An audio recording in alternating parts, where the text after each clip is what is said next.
Pokemon Company, Game Freak, if you really don't understand the secret of what's making these games sell so well lately, then that means you really have not been paying attention, have you?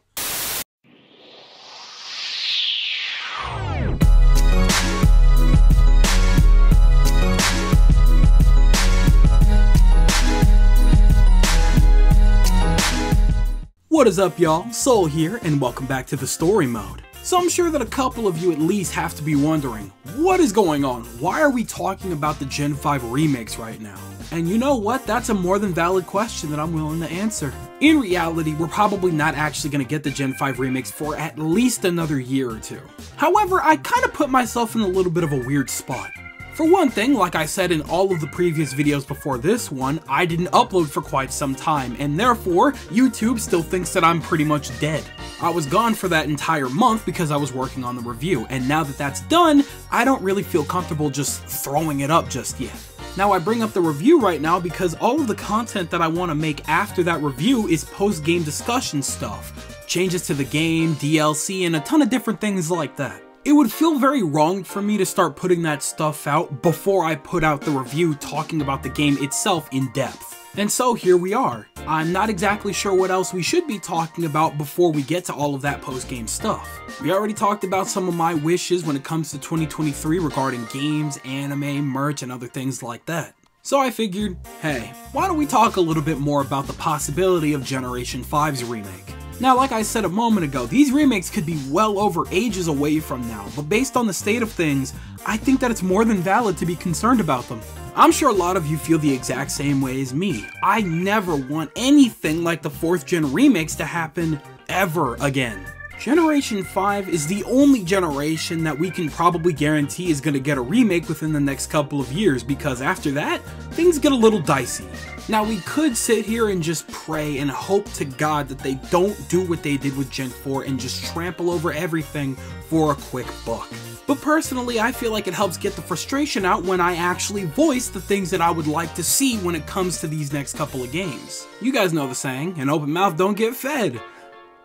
Even though we don't really get fed either way, it's more like an open wallet in this case, but I'm not even going to get into all that. Maybe even force feeding. Anyway, I would like to sit down and have a chit chat on how to make the perfect Generation 5 remakes. Also, for the love of Shinx, please take perfect with a grain of salt. When I say this, I just mean taking a decent direction and getting some good building blocks when making these next couple of remakes. Anyway, let's jump into it. I think that the first conversation that we need to have is about if you decide to outsource again or not. If you don't plan on outsourcing again and that was just a one-time situational thing, then fine, you already know what to do.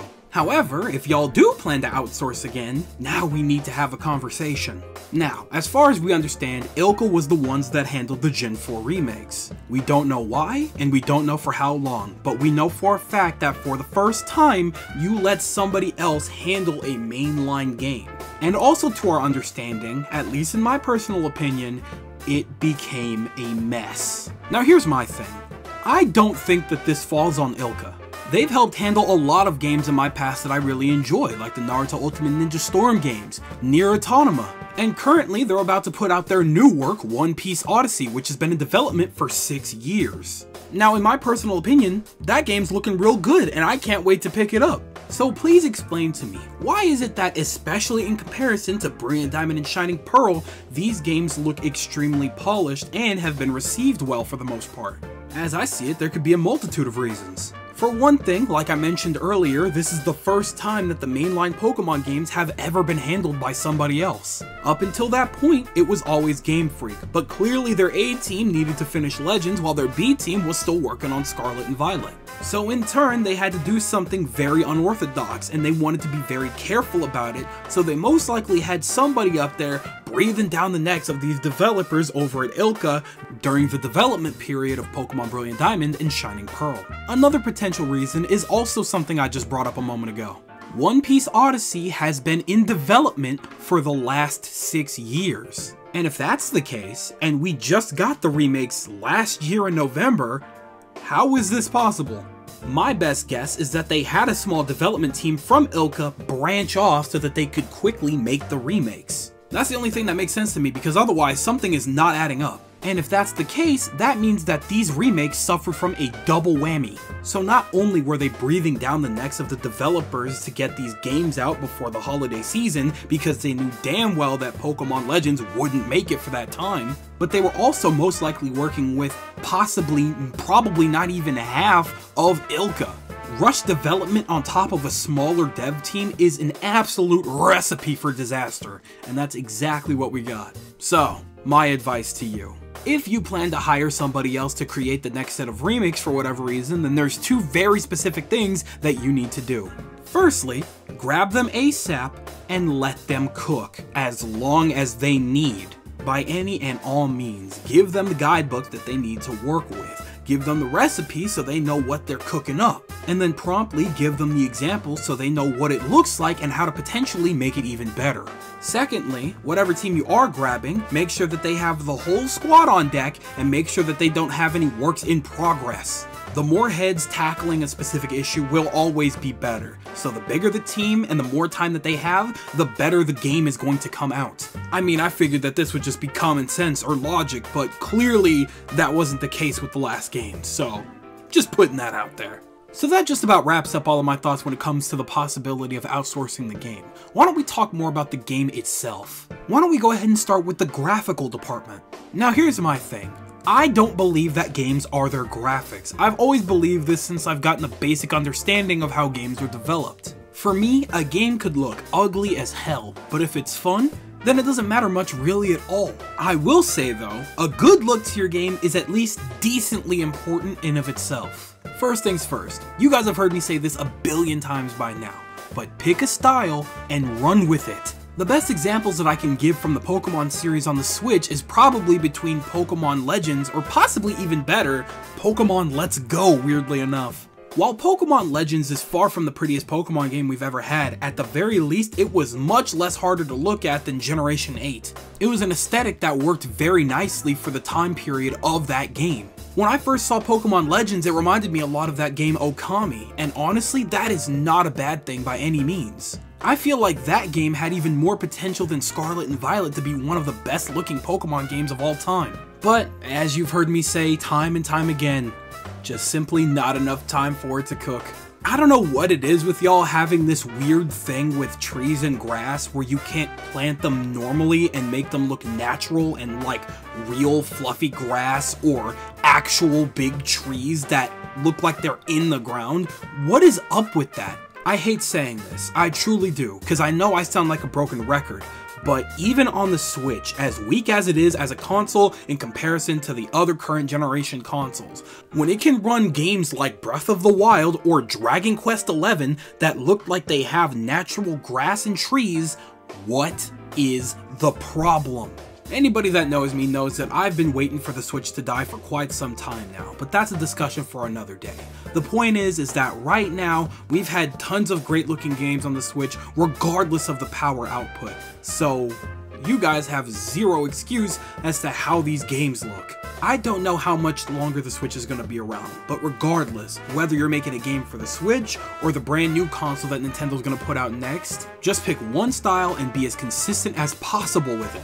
Now, for the other half of this discussion, if for whatever reason you decide to run with the chibi style again, at the very least, make it look good. Even if the game does run in a consistent frame rate, it should not start to look muddy the moment the weather changes. I don't know about y'all, but to me personally, when playing the 4th gen remakes, every single time it rained, everything looked muddy and wrong.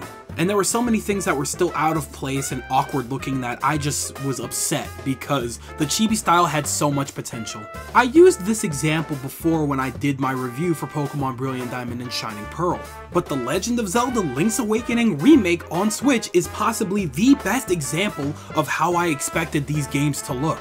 It looks very polished, the lighting looks incredible. The toy-like style of the world is very consistent, and the characters fit right in. When you put these games side by side, it kind of makes the remakes look kind of rugged and dirty. It was crazy to me that it didn't look nearly as stylized as a game that came 2 years before it. So getting back to my main point, if you must run with the chibi style for whatever reason yet again, and you're gonna try to make it one-to-one, you don't really need to make it one-to-one, but fine. Go in this direction like they did with Link's Awakening. Now here's my final thing when it comes to the graphical style. While a finished chibi style would look really good, I'm sure, I'm sorry, but I gotta be honest, nobody's really looking for that when it comes to modern Pokemon games. When we were growing up and we would get remakes right after the newest generation of Pokemon, we would always think, oh man, so that means that the next generation of Pokemon is gonna look even better, and the remakes that come after that are gonna follow that style. All the way up until Gen 3, we were good. Every single time we got a new set of remakes, they looked at least just as good, if not a little bit better than the games that came before them. I don't know about y'all, but personally, by the time we got around the 8th gen, even though the game itself looked a little rough around the edges, I was excited to see Generation 4 remakes in that style, in the kind of somewhat semi-open world kind of deal. And then we got one-to-one remakes, which is something that we had never gotten for a Pokemon remake before. I was a little sad that the Gen 4 remakes weren't getting the graphical step up that the other remakes had gotten, but hey, once they perfect this style, it's gonna look really good by the time we get it, right? And it wasn't. It just really wasn't. So if we're still keeping it 100 around here, why in the world would I want anything that looks remotely like the Gen 4 remake graphics, especially after we played Pokemon Legends and Pokemon Scarlet and Violet, which were the closest we have ever gotten to true 3D open world Pokemon games. Why in the world would we ever want to go back to top-down, one-to-one square mapped areas? There's literally no logic in that. So long story short, I guess it wouldn't be the end of the world if you went with the chibi style as long as you perfected it, but for the love of God, if we're talking preference, just go 3D. I don't even care if it runs like Scarlet and Violet. For the love of God, just go 3D. Okay, we've talked more than enough about the graphical style. Why don't we talk about the music? This one is kinda dangerous. Now, like I always say, Pokemon rarely, if ever, fails in the music department. Even with games that I feel are personally weaker within the series, the music still absolutely bangs. Even with the Gen 4 remakes, the remade music is totally fine by me. Even my favorite track, Eternal Forest, is really good. And this is coming from a Gen 4 simp. I don't know how the rest of you felt about that music, but I liked it a lot. Now here's the thing. A lot of people consider Generation 5's music to actually be peak Pokemon music. When I hear people talking about what games have the best music in the entirety of the Pokemon franchise, it's Gen 5 and Gen 4, but mostly Gen 5. Now, to my understanding, when it comes to the remakes, all of the music is simply modernized. So my recommendation? I guess keep doing what you're doing, but with Gen 5 specifically, be careful. Don't go too over the top, cause one little thing could throw off the entire song. And when it comes to Gen 5, I feel like that would be a lot more damaging than any other generation so far. I'll be honest, I'm a little worried about the Driftveil theme because that is one of the most popular songs in Pokemon ever. I just listened to the song to make sure that I was thinking of the right one. I went to the comments and somebody said, if this song is not playing at my funeral, I'm not coming. That is the craziest thing I've ever heard. Do not mess up with Driftveil City. That's my primary concern.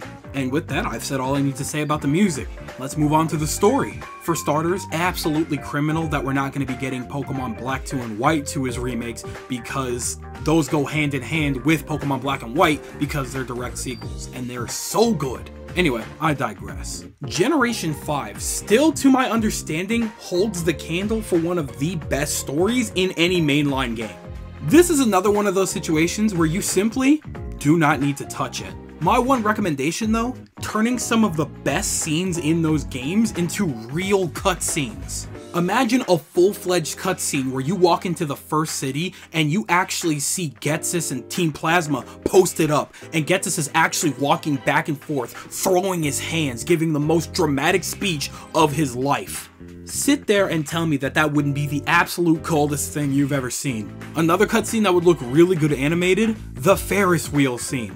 Imagine the two of you are up there, gazing out over the park on opposite seats, and he's telling you a little bit about who he is, being the king and all that, and maybe we get some flashbacks of him talking to Pokemon, or maybe dealing with Getsus as a father. Nah, but even crazier, that final cutscene with you both throwing out Reshiram and Zekrom would look nuts in a modern style.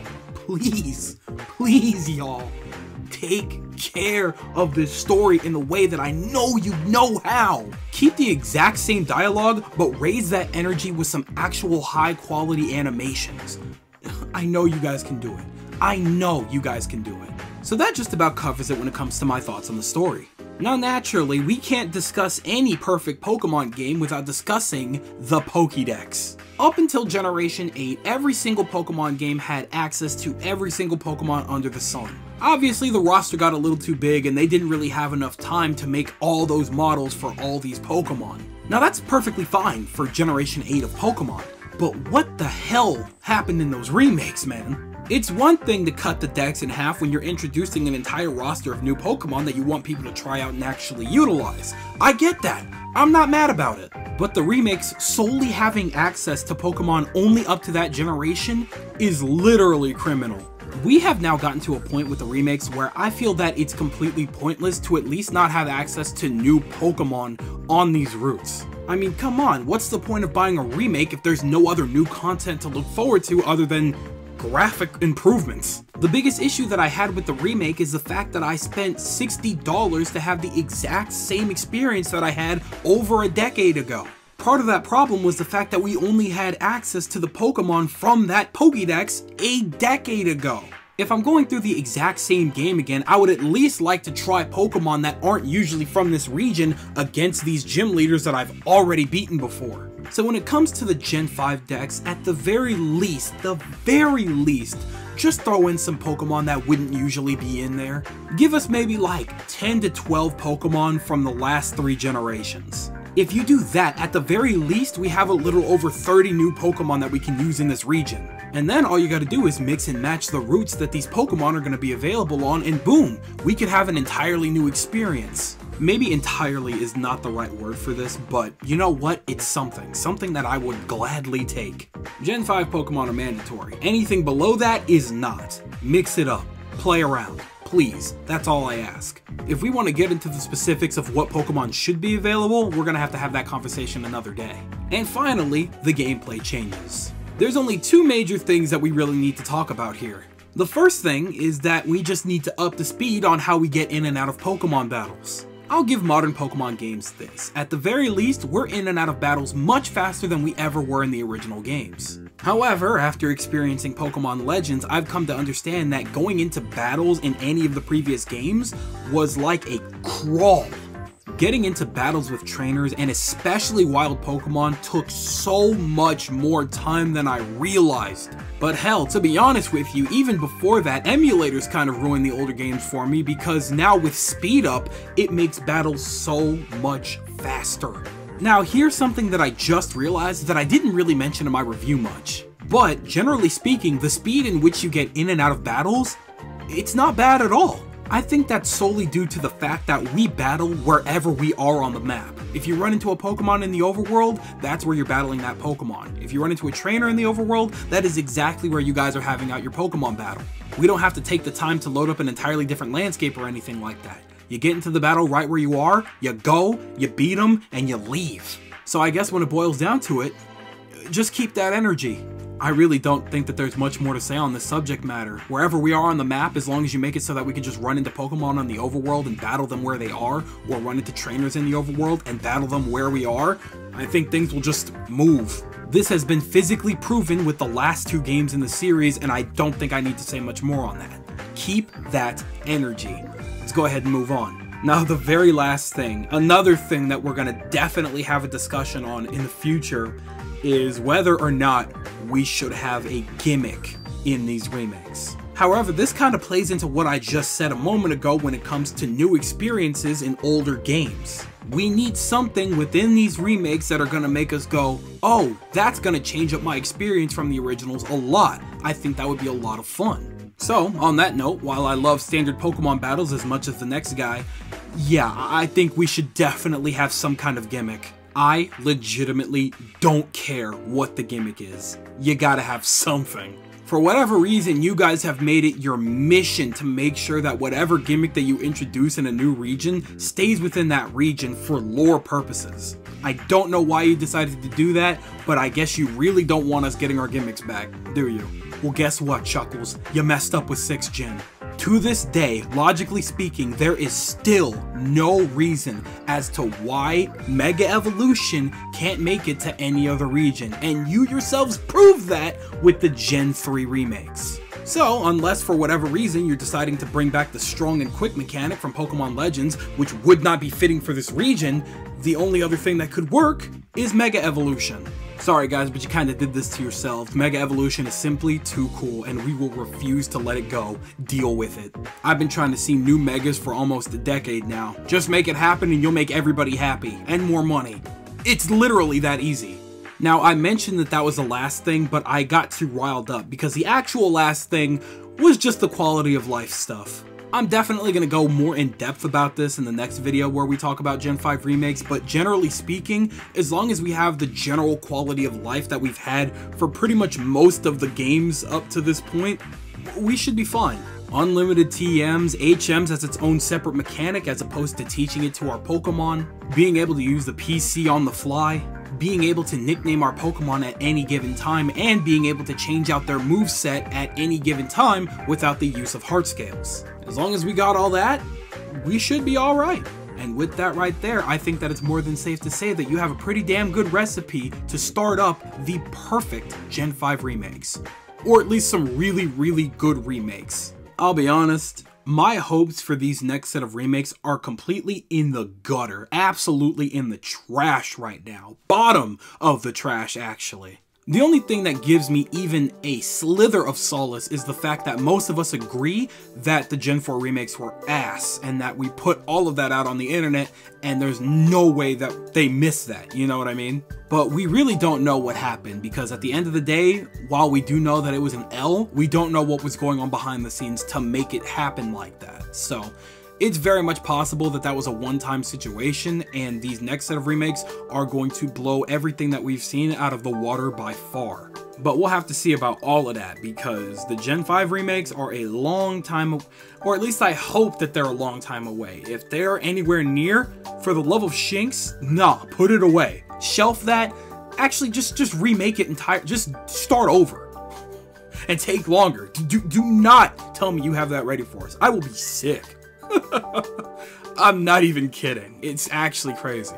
Alright, so we've just about wrapped that one up, and frankly, you know, I think it's really funny that this video was actually a disguise, you know? I made it sound like it was a Gen 5 video, when in reality, it was just another bashing on Gen 4 remakes video, because that game makes me irrationally angry. The fact that it exists, unacceptable. I have to rag on it every chance I get. And I will. I will take every opportunity.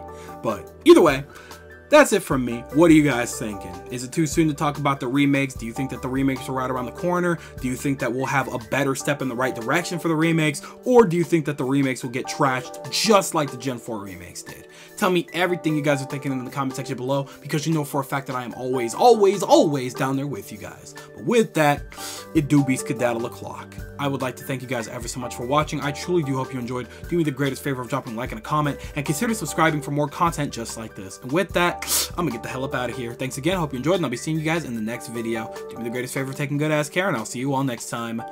Bye!